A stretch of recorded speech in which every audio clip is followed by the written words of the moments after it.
وَإِذَا قُرِئَ الْقُرْآنُ فَاسْتَمِعُوا لَهُ وَأَنصِتُوا لَعَلَّكُمْ تُرْحَمُونَ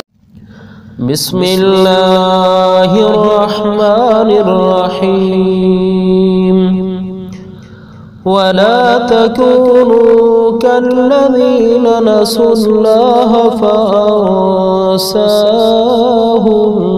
أَنفُسَهُمْ، اور آپ ان لوگوں کی مانند نہ ہو جائیں جنہوں نے اللہ رب العزت کو بھلا دیا، پس اس کی پاداش اور سزا میں اللہ رب العزت نے ان لوگوں کو بھی بھلا دیا۔ اللہ رب العزت فرما رہے ہیں کہ جن لوگوں نے اللہ رب العزت کا ذکر کرنے سے غفلت اختیار کی ہے، ہم ان کو بے یار و مددگار چھوڑ دیتے ہیں۔ وَلَا تَكُن مِّنَ الْغَافِلِينَ، اور آپ غافلوں میں سے نہ ہو جائیں۔ رب کریم اس آیت مبارکہ میں اللہ کو بھولنے والے اور اللہ کا ذکر نہ کرنے والے لوگوں کا ذکر غافلوں کی لسٹ میں فرما رہے ہیں۔ اللہ پاک سے دعا ہے اللہ پاک ہمیں اپنا ذکر کرنے کی توفیق عطا فرمائے۔ یا ایہا الذین آمنوا لا تلہکم اموالکم، اے اہل ایمان تمہارے مال تمہیں غافل نہ کر دیں، وَلَا أَوْلَادُكُمْ عَنْ ذِكْرِ اللَّهِ، اور تمہاری اولادیں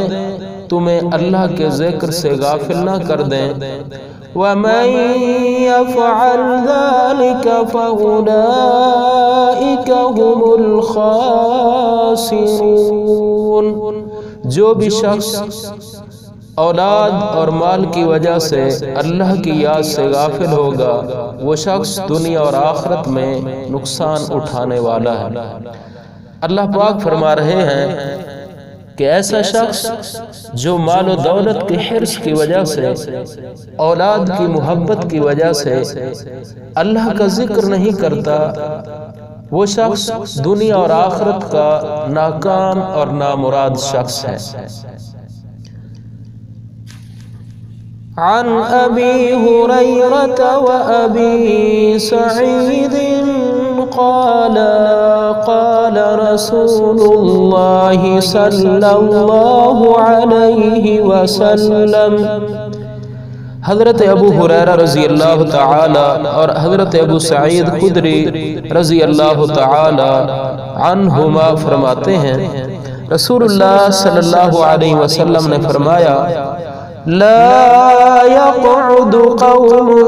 يذكرون اللہ، جب بھی کہیں اللہ رب العزت کا کوئی بندہ یا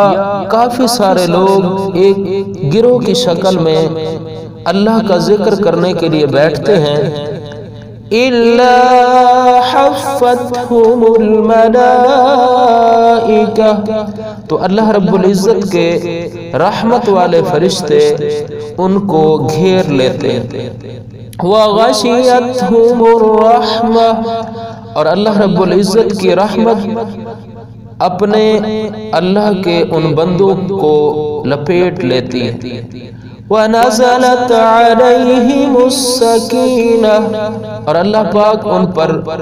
سکون، وقار اور راحت اور چین اتار دیتے ہیں،